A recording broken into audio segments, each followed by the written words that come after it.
kembali kita berdiskusi bersama tentang pola struktur khotbah. Dan hari ini kita telah tiba di dalam jantungnya pokok pembahasan kita, terutama yang disebut dengan model struktur khotbah. Mungkin ini yang dinanti-nantikan oleh setiap kita.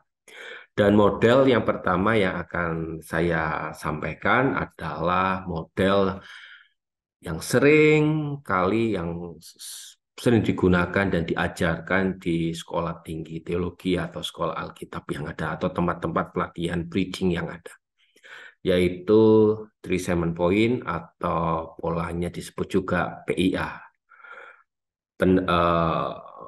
penjelasan, ilustrasi, dan aplikasi.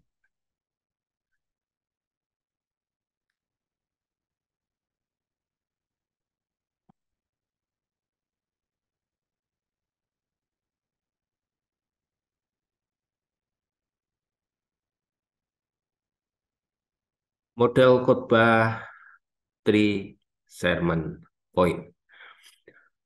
Pola dari model khotbah 3-7 point adalah pertama adalah pembukaan.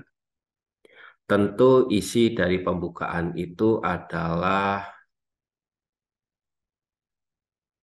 kisah, pertanyaan, atau kasus. Bisa juga muncul sebuah data-data atau apa begitu yang menjadi pembukaan.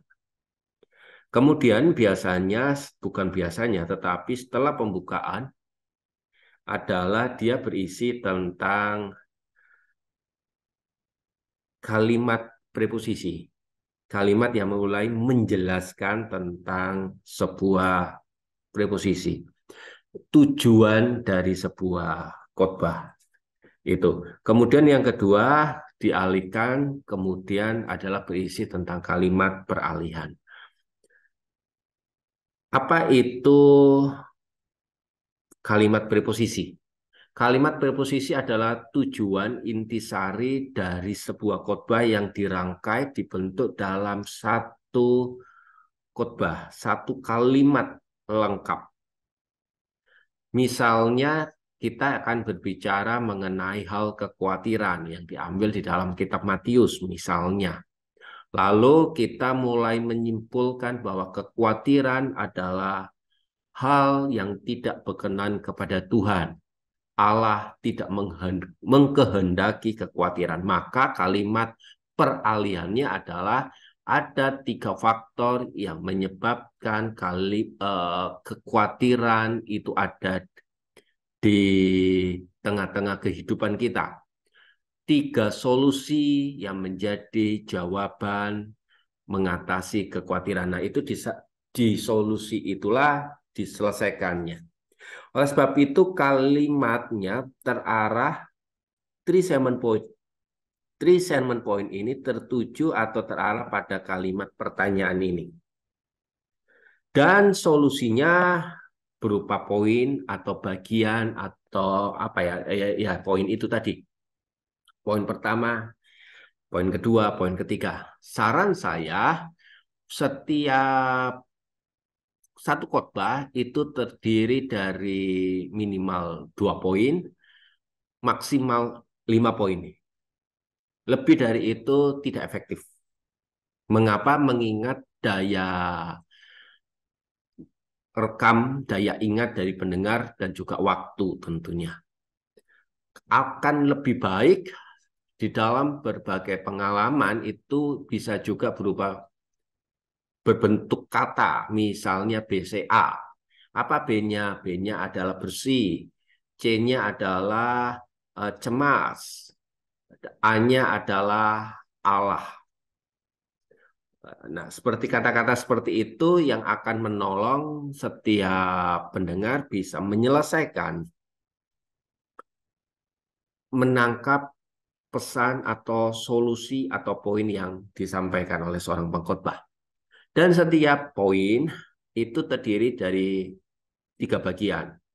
Ada yang disebut dengan penjelasan, dia menjelaskan, ilustrasi, dan juga aplikasi. Penjelasan itu bisa berarti konteks masa lalu atau yang berasal di dalam Alkitab yang melatar belakangi Alkitab, kemudian ilustrasi yang menjelaskan, mempermudah pemahaman dari seorang masa lalu itu ke dalam masa kini, tetapi dia bukan sebuah aplikasi yang bisa diterapkan. Barulah posisi aplikasi itulah apa yang bisa kita terapkan. Jadi di dalam satu poin biasanya akan terdiri dari penjelasan, ilustrasi, aplikasi.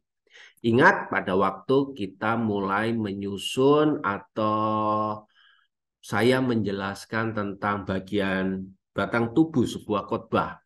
Batang tubuh sebuah khotbah itu ada pembukaan, ada isi, yang isi itu terdiri dari orientasi, konteks, analisa kata, dukungan, dan Kristusentris. Dan barulah ke arah aplikasi. Dan perlu kita ingat juga bahwa dari setiap solusi satu ke solusi yang kedua, hamba-hamba Tuhan juga melupakan kalimat peralihan ini. Apa yang menjadi dua penyebab? Solusinya apa? Itu harus diingat terus demi terus supaya ada seperti rantai yang mengikatnya. Begitu. Bagaimana khotbah itu akan menjadi sebuah sesuatu yang saling terikat. Dan di akhirnya berisi sebuah kesimpulan. Kesimpulan itu adalah menyimpulkan apa yang kita khotbahkan dari pembukaan dan setiap poin demi poin yang ada. Itu bagian batang tubuh dari pola model 3 sermon point.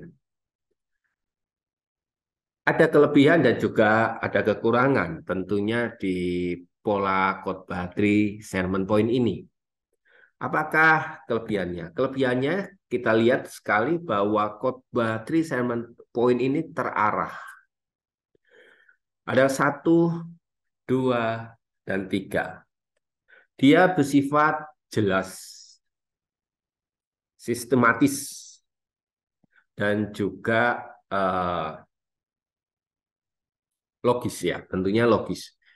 Tetapi kelemahannya dia tidak bisa tuntas penyelesaiannya. Maksud saya begini, kalau kita bicara soal poin yang pertama tentang kekhawatiran, dia menjelaskan bebas dari kekhawatiran, misalnya dia harus bergantung kepada Allah. Poin yang kedua, harus percaya sepenuhnya. Nah, poin pertama dan poin kedua ini akhirnya tidak tuntas, tidak selesai karena ada batasan waktu dan kita tahu masih banyak poin-poin yang lain. Oleh sebab itulah saya menyarankan tidak boleh lebih dari 5, cukup 3. Itu efektif. Kelemahannya dia tuh tidak tuntas itu. Jadi kalau kita menggunakan poin ini, biasanya masih ada gantungan-gantungan yang akan kita sampaikan, tapi sangat melebar. Jangan-jangan khotbah 3 poin, 3 poin, tapi bisa berjam-jam. Karena dia berusaha untuk menjelaskannya, tetapi akhirnya tidak efektif.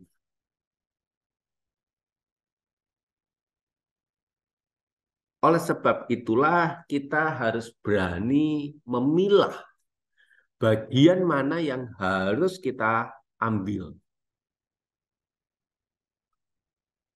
Kelemahan yang kedua, karena dia bersifat logis, tidak melibatkan unsur emosi. Kalau unsur emosi itu ada di bagian ilustrasi, maka dia akan hambar lagi di poin yang kedua.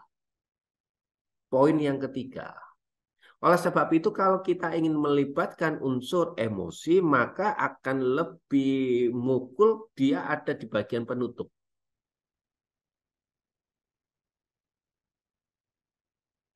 Kelemahan yang ketiga adalah antar poin itu bisa berbeda.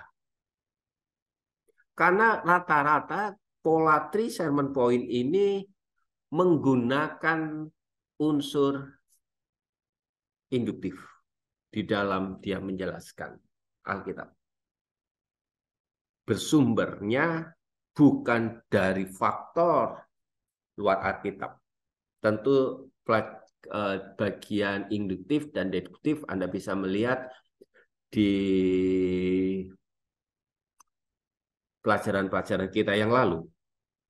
Tetapi bagian ini bisa berbeda. Poin ini bicara soal ini, poin kedua bicara soal itu, poin yang ketiga dia bisa bicara soal di sana.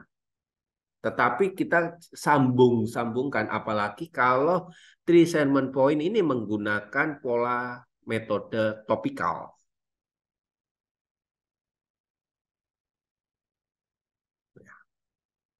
Sangat-sangat tidak yang akhirnya terarah, tetapi dia punya kelemahannya, yaitu poin itu jadi berbeda. Model khotbah 3 sermon point. Itulah model pertama yang saya berikan ke teman-teman hamba Tuhan yang ada. Yang mungkin model ini sudah sering kali kita gunakan. Penjelasan, ilustrasi, aplikasi. Kalau teman-teman ada pertanyaan mengenai model khotbah 3 sermon point, silakan memasukkannya di dalam kolom komentar yang ada. Saya akan berusaha untuk menjelaskan bagian itu sesuai dengan pertanyaan yang hamba-hamba Tuhan yang Anda ingin tanyakan kepada saya. Oke. Kiranya model khotbah 3 sermon point ini menjadi bagian yang pertama. Dan bagian yang kedua, saksikan di dalam sesi yang lain. Kenapa saya potong bagian demi bagian ini? Supaya ada pertanyaan yang saling melengkapi. Demikian penjelasan saya terhadap model khotbah 3 sermon point.